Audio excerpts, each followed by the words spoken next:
Welcome to Strata. I'm Glen. And I'm Brandon. Welcome to the Minds on Muscle podcast.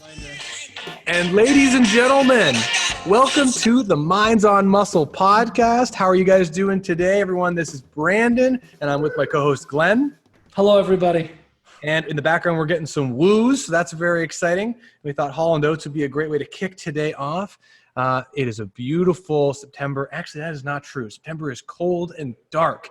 I don't know what's going on. Glen, how is September for you so far? September for me has just been hunky-dory. Other than the fact that we put our little dog down on Sunday. It was unexpected, but we love her and we're sending her our best every day. And it hasn't been easy, but talking about it helps. So but other than that, it's been great. I'm glad we're getting back into exercise land. I feel like now that kids are starting to get back to school, and September is this kind of time of kind of reflection and restarting things after the time off that a lot of people take during the summer, or maybe just the easing of the summer intensity. People are kind of back at it, and my September has been no different. So I'm excited to see more people in the gym exercising. People seem to be a lot happier and healthier, and that really brings me up, and I love to see that. Yeah, Glen, I'm so sorry to hear about your doggy. Honestly, animals, I have a soft spot for animals, so I'm super sorry to hear about that. But to try to lighten the mood temporarily, what happens to when 50 was hungry? What happened when 50 was hungry? 58. Boo. Okay, so I'll do one, and then we'll get into the nitty gritty. Knock, knock. Who's there? Control freak. Now Control you're freak supposed who? to say control freak who. Awesome. Yeah, September is an interesting month. So whenever you're listening to this, we are in September 2020. It is kind of like, COVID-ish time in Canada still. And we got some interesting things because we have the end of summer. A lot of people are getting back into healthier routines and getting into their routines. We also have kids returning to school. And there's definitely in our area a big concern of an increase of COVID numbers. So it's really done an interesting thing with people with their health and fitness practices, because there's a lot of people who are super nervous about what's going on. But at the same time, we're seeing people slowly get back into doing what they love. So speaking of nitty gritty though, Glenn sent me a message at 6 a.m. this morning. So I knew he was excited. And he said he wanted to talk to me, us, the Minds on Muscle people, but talk to me about being a fitness business owner. And he wanted to grill me and ask me all the dirty questions and find out more what it's like to be a fitness business owner. So Glenn, I don't even know where to start. What would you like to know? How can I make this easier and fun for you? That is a great question, Brandon. And the way you can make it easy and fun is just by being yourself and bringing you to the conversation. I think that's a wonderful place to start. The reason I wanted to talk to you about this morning, and I guess it just kind of came out of listening to the Arnold Schwarzenegger biography. So I'm listening to Arnold Schwarzenegger's autobiography called Total Recall, My Unbelievably True Story. And I love reading biographies of people who I think are inspiring, people who've accomplished a lot, especially in a whole bunch of different avenues, because I think there's probably something to learn from them. And Arnold Schwarzenegger is a tireless worker. He loves pursuing his goals. He loves visualizing what comes next. He loves being challenged. And part of him reminds me of you, because I think you're a very hardworking guy. I think you've been working really hard to build up Strata. You just celebrated 5 years.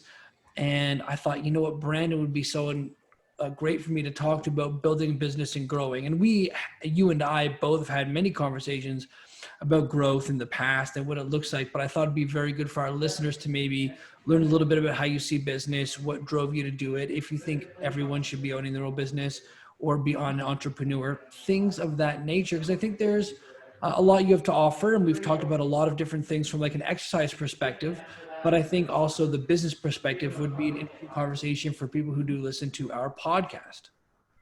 Yeah, well, thanks so much for, comparing me to Arnold Schwarzenegger. That's steep to live up to, and I appreciate even the lateral connection there. I'd be happy to go over that and talk about it and share my experience. I kind of talked small parts about this in the 5-year episode. I'd love to talk more about it. Where would be the best place that I could start? Well, one thing I was thinking about was kinds of people. And I think everyone's born a little bit different. I think everybody is born like equal, but I think that we're all born with different skill sets and different things that come natural to us and things that might not come so naturally. And we ought to double down or triple down on our strengths and work on our weaknesses to the point where they're not a big problem. So my question for you, Brandon, just to begin with after that preface is, do you think everybody should be a business owner? I don't. I don't think everybody should be a business owner, but I do think working towards the skills of being a business owner is something that everybody could do. And it has nothing to do with, I would love it if everybody was a business owner. I think there's some great merits to trying to be an entrepreneur. And in my opinion, in our world, every one-on-one fitness professional, whether you're employed, a contractor, you own your own space, you are an entrepreneur in my perspective. I think every service provider should be viewing themselves as a sole proprietor entrepreneur, because if you're a service, we've talked about, maybe not in this podcast, but if you're providing a service, you are your brand.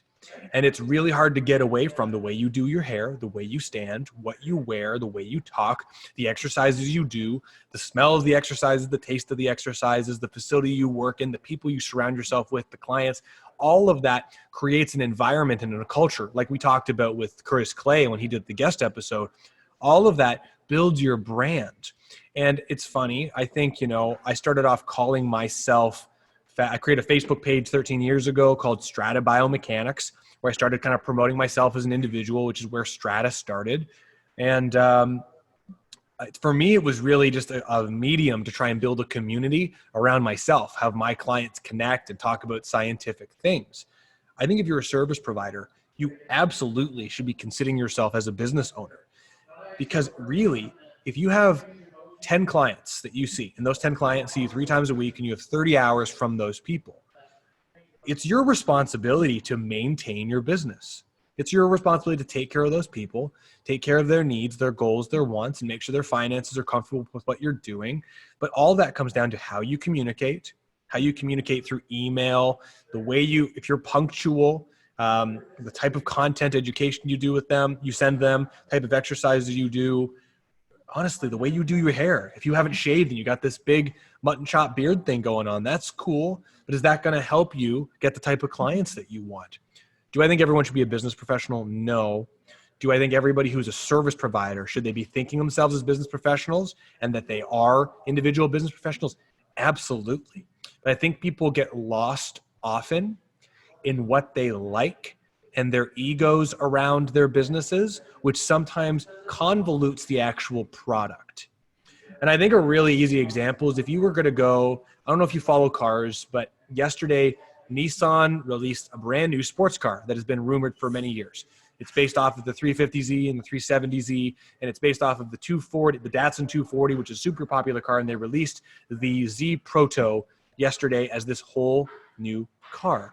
And it's a cool car. Lots of designers and engineers went into it. But if there was one engineer who said, you know what I like?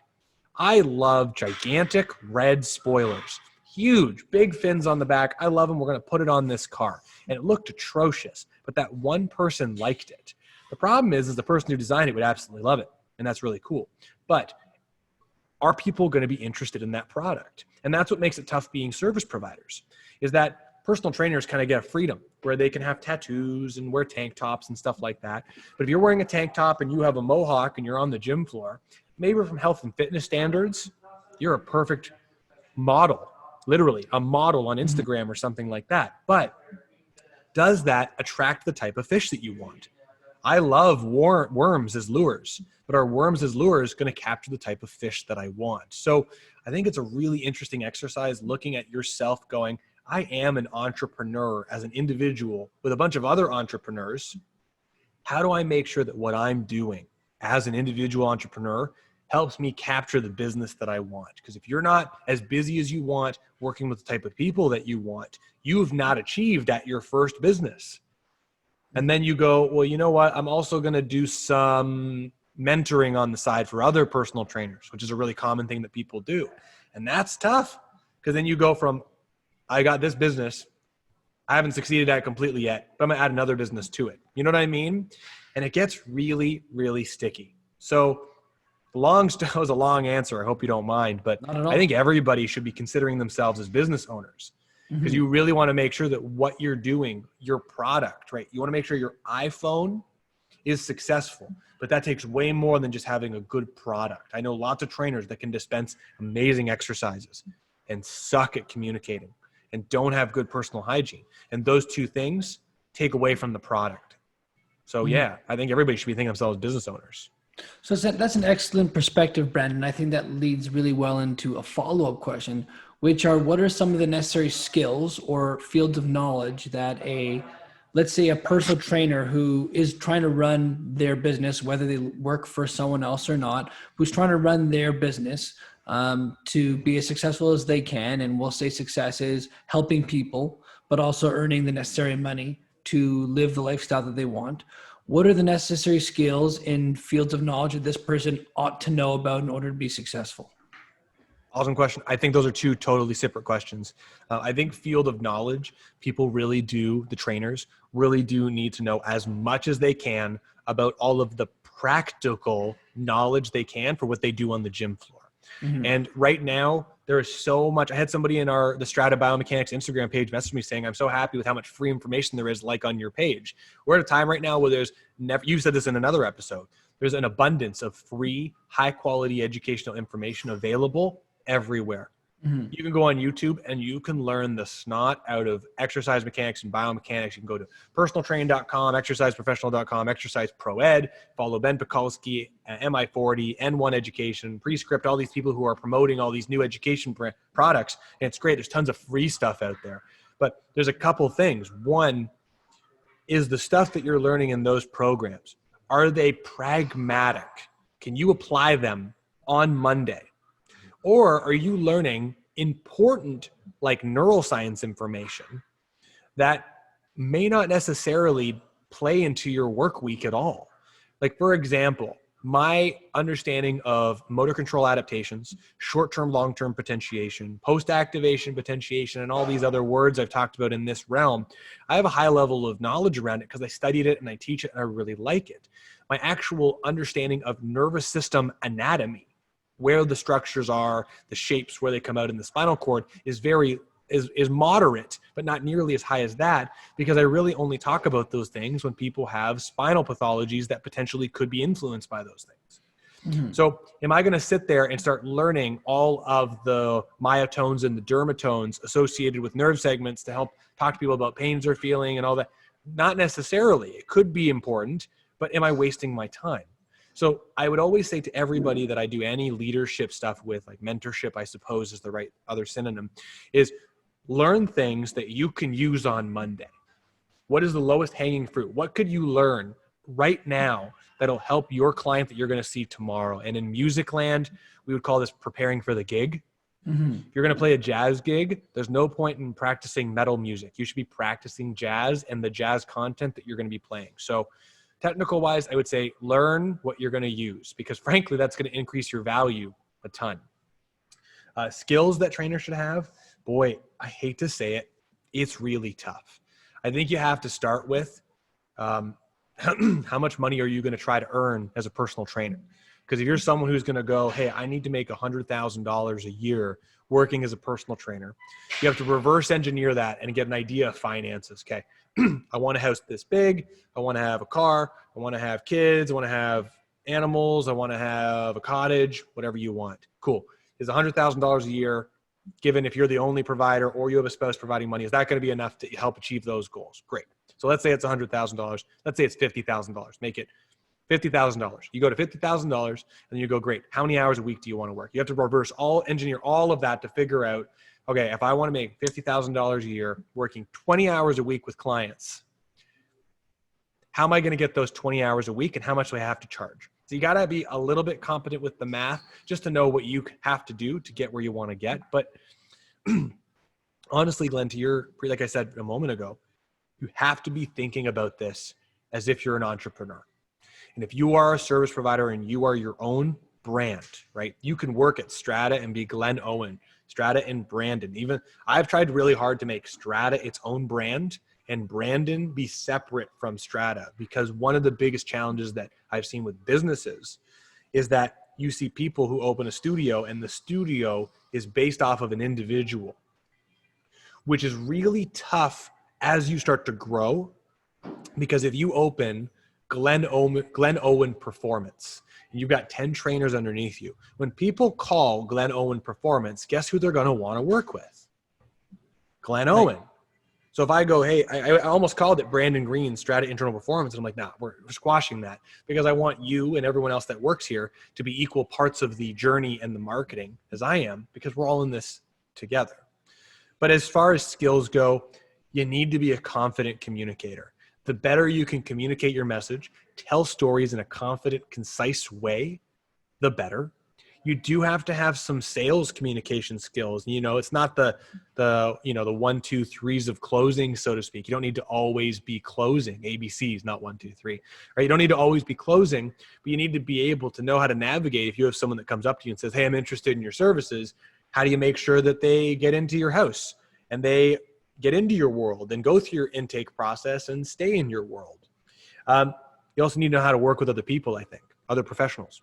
Because especially in our world, you and I have very strong personalities in totally different directions. Mm-hmm. And maybe we won't work together on everything perfectly well, but if we're sharing a 4,000 square foot space with 3 other trainers, you got to have some personality, some personable skills between other people. So yeah, Glenn, I think I hate to say it, but I think everything, communication, email, punctuality, all that is absolutely super huge. Mm-hmm. I really think that in our world, if you have zero knowledge, but you're extremely professional, you present yourself well, you articulate yourself well, you're confident, you don't get anxious or scared when someone asks you an antagonizing question like, how much are you? Or how long is this going to go on for? You can kind of maintain your composure. If you don't know how to navigate those conversations, you can invite people to be in your world for a heck of a lot longer. And that's what this should really all be about, is that all of these skills shouldn't be sacrificing personal traits, but really what it should do is help to shape you to be able to deliver the product to the people that you want to serve so they can have the results you want. And for me, I want my clients to have a lifelong participation in exercise, which means I could potentially be working with some of my clients for decades. Mm-hmm. And I want them to feel like they could give me their time for decades, Yeah, no, that makes sense.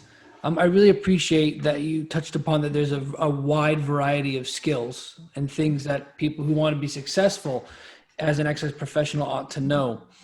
Brandon, what is the one skill that most exercise professionals seem like they're lacking, and how do they build it?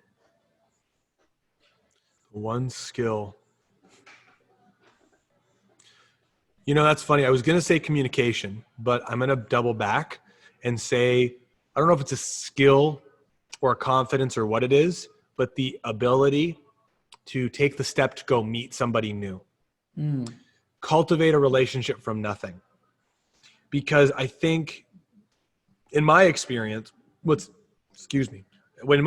helped me really have this place grow is I am not scared at all to pick up the phone and call one of my clients' doctors and strike a conversation up with them. I have no agenda. I call them and my agenda would be make a connection.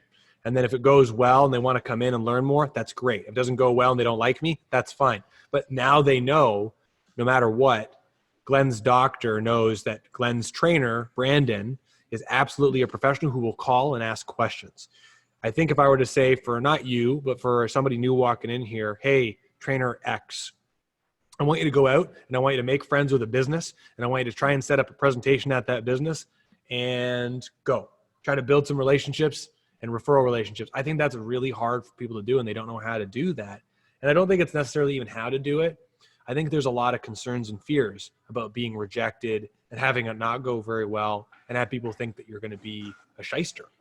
So I think that really, if everyone can get better at navigating and cultivating relationships, building relationships, maintaining your relationships, professional relationships, you could go a really, really far way.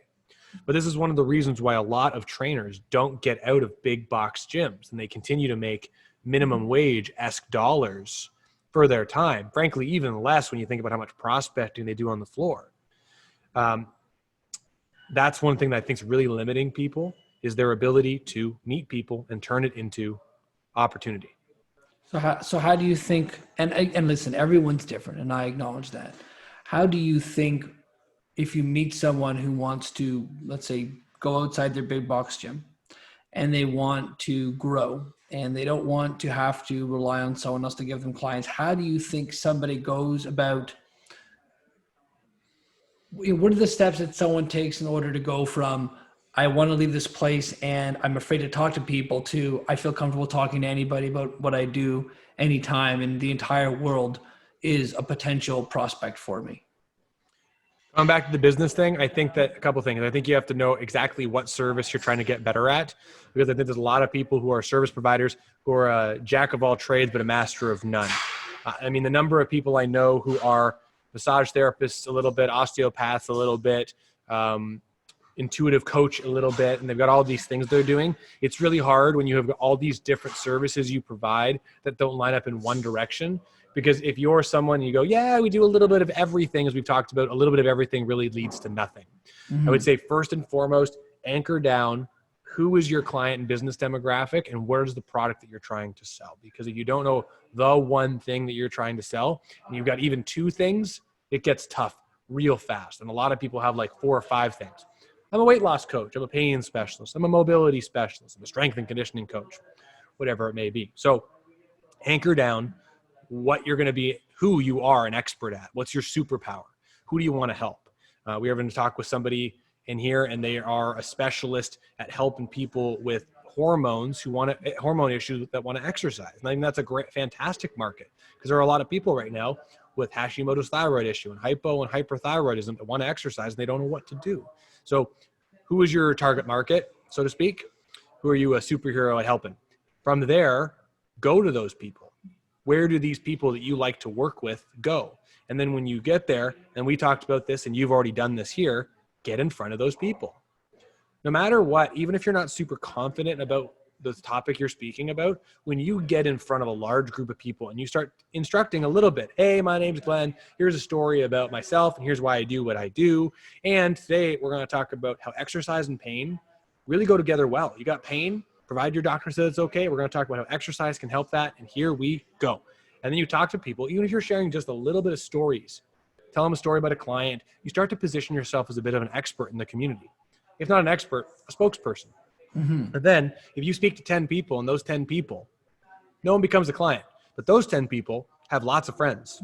And when someone says, hey, you want to exercise and you got back pain, I know exactly who you should go see.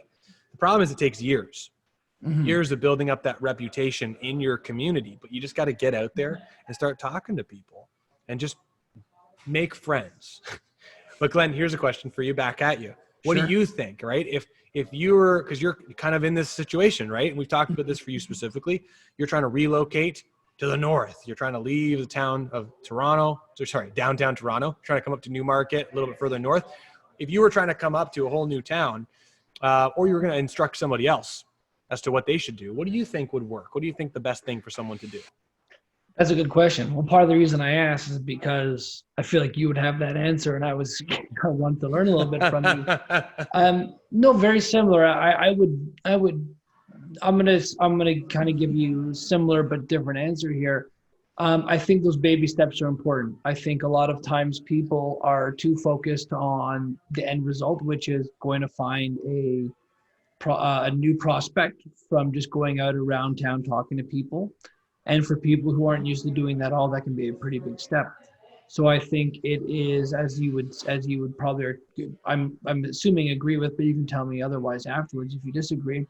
You start finding ways to chunk up that activity to make it easier and more digestible and get confident with it. And then obviously not give yourself any, let's say, hard timelines or things you have to do. I mean, we're both big believers in managing behaviors, not managing numbers, right? You manage your behaviors, the numbers will change. So don't live and die by the numbers, but use them as a way to help shift your behaviors.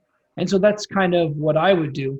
The only thing I see as a potential issue with that right now is, although we're coming out of COVID times, people are still trying to distance and not, get too close to each other. And so I don't know how receptive people are right now to the contact in groups, right? Whether they're concerned about COVID or not. There's also the social stigma of, I don't want to be that person that people, give a hard time to because they're going to an event or something like that, or they're not following social distancing. But, if I could sum it up, I'd be like, figure out where you want to go, then check out how to get there, and just try to tackle those small digestible behaviors, and then review your game tape, see what worked and see what didn't, and then working on your IR as well. And actually, it might be great. Could you explain to people what identity and role is and how they might come to play and how they interact with people and communicate? Yeah. And so I think you kind of nailed it there when you're talking about behaviors. I think that is where I have seen a lot of people, quote unquote, fail or really struggle. It's that for most people to succeed, I came from an era of the exercise education stuff that you were kind of entering right at the tail end of it, where the education itself around technical stuff, biomechanics and exercise science really was a focus. And it was how you had to learn as much about all that stuff as you possibly can: motor control mechanics, alpha gamma co-activation, moment arms and torque and all this stuff, as much as you can.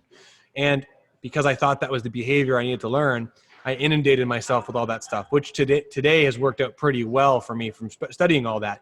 But I wasn't making any business, wasn't making any money. It wasn't helping anybody with that information. I didn't even know how to communicate it, which made it really, really tough.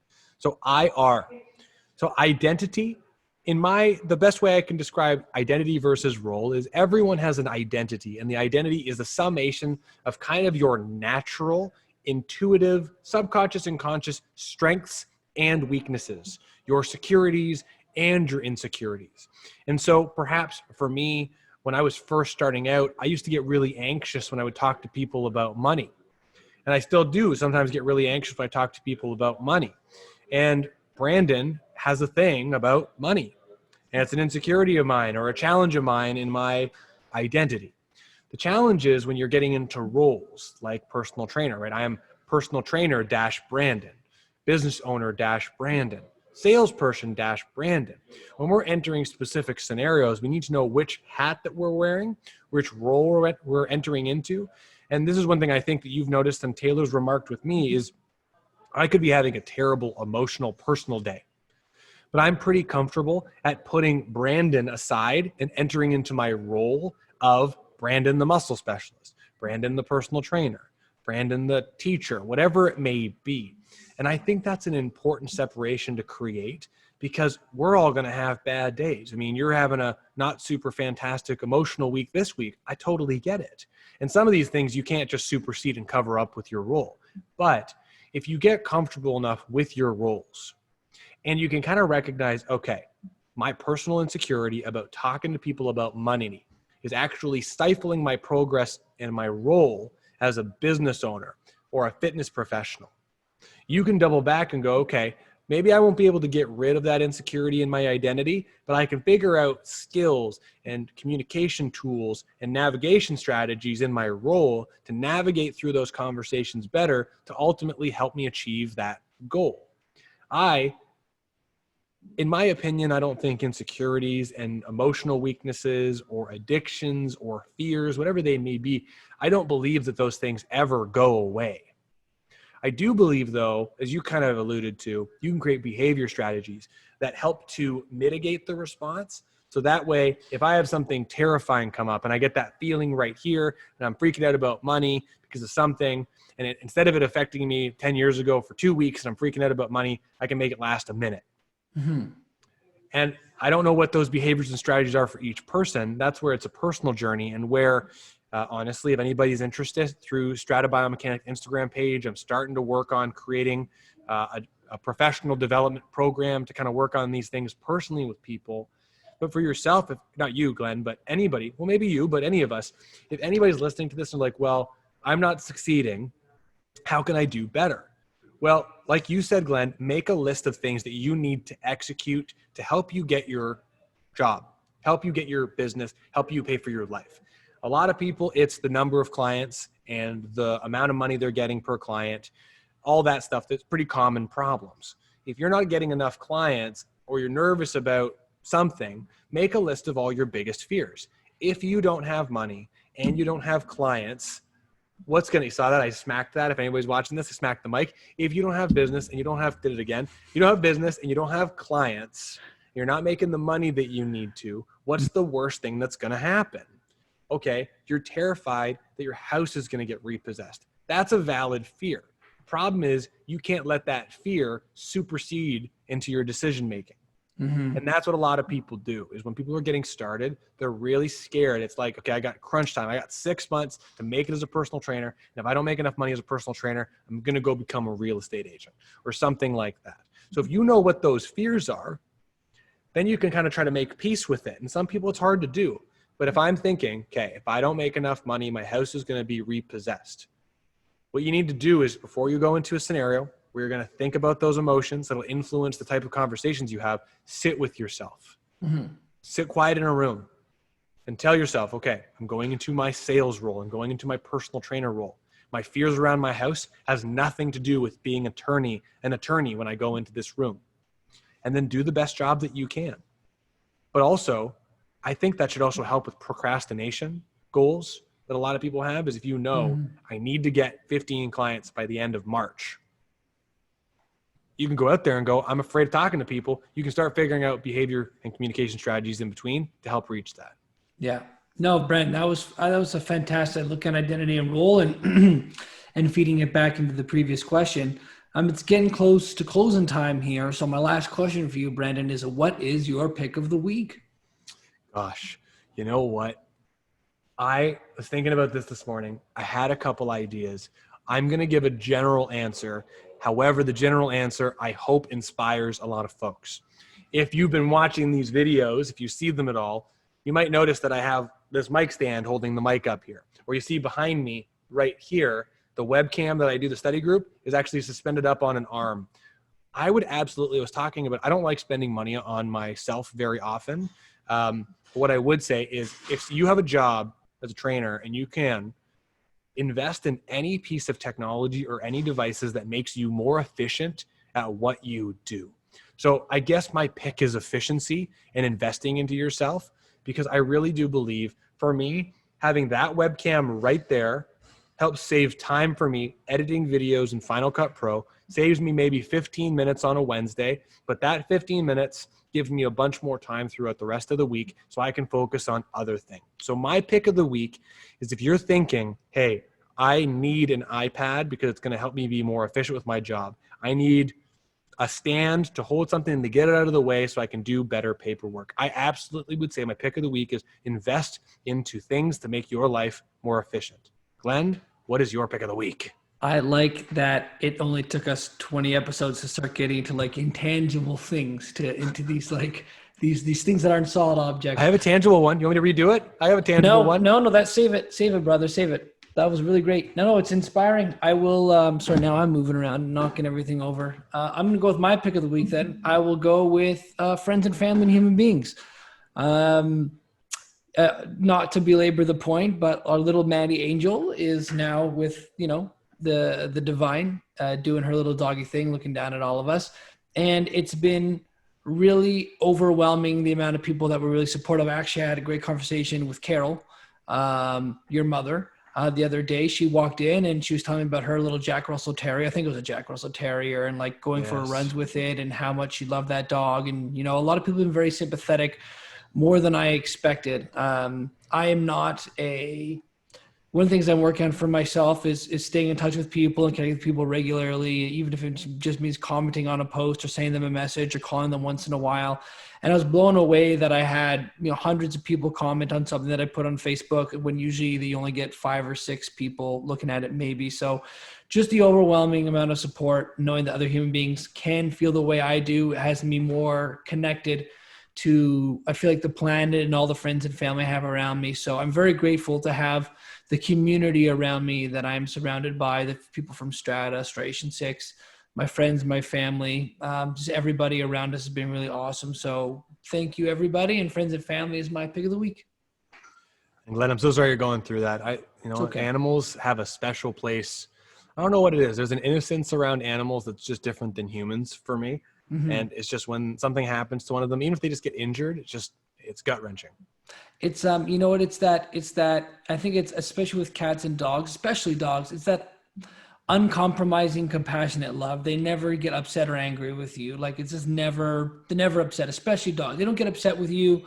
They can't tell you. Yeah, well, maybe. I feel like they maybe get a little bit of remorse when they do something bad, but just because they love you so much. So, yeah, I get it. And yeah, I mean, we'll, at one point we'll probably look at adopting another foster dog or something like that. But right now we're happy just going through our process, and yeah, things are already looking up. But I get you.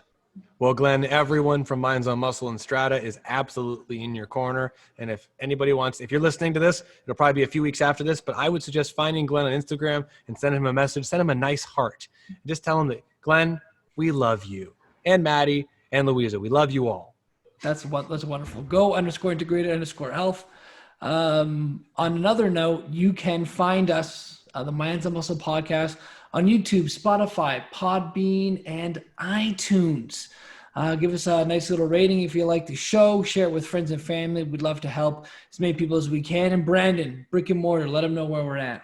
Everyone, with the brick and mortar, we're at Strata Internal Performance at 17705 Leslie Street in Newmarket, Ontario. If you're an exercise professional and you want to try to learn a little bit more about our online curriculum, I have recently started allowing people to join our online study groups that we host through Strata, and I'm super excited about it. Lots of great opportunity there. But if you want to learn more about the things that we do and all this stuff that I'm talking about more from an academic perspective, find the Strata Biomechanics. And stay tuned because we're going to have a lot of other people involved in the near future. But everybody, thanks so much for listening. Glenn and I want you moving and exercising pain-free. Glenn, thanks so much for your time, man. Take it air. Take care, Brandon. Have a great one. Take care, man. We'll talk to you soon. Ciao.